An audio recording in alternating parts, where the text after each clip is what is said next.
আজ কাবাব খেতে মনে হলো, আর কাবাব খাবো না তা কি হয়? গরু মাংস না থাকলে কি হবে? গরু মাংস ছাড়াই বানিয়ে নিলাম এই মজাদার কাবাব। বিসমিল্লাহির রহমানির রহিম। আসসালামু আলাইকুম। সবাই কেমন আছেন? আশা করি ভালো আছেন।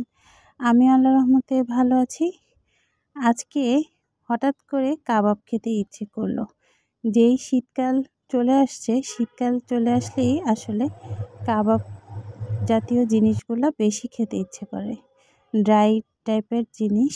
তো এই জন্য কাবাব বানাবো বলে চলে আসলাম। আর এটা বুটের ডাল দিয়ে আর চিকেন দিয়ে আমি সিদ্ধ বসিয়ে দিলাম, হলুদ, মরিচ, লবণ, এলাচি, দারচিনি সব কিছু দিয়ে।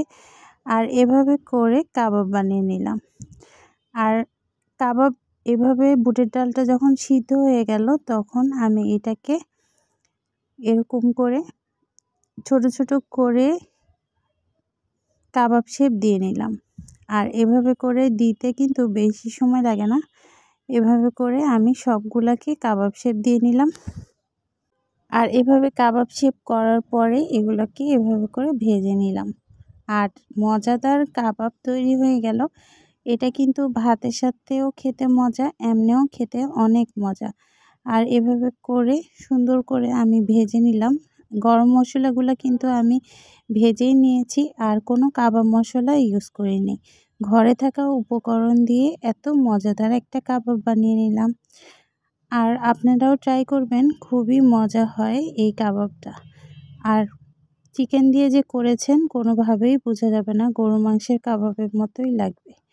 আর যেহেতু ডেইলি ব্লগ, আর ডেইলি ব্লগের মধ্যে আমি আজকে সকালে নাস্তা থেকেই শুরু করেছি। সকালে নাস্তা খাওয়ার পরে এই সবজিটা বানিয়ে নিয়েছি, মিক্সড একটা ভেজিটেবল।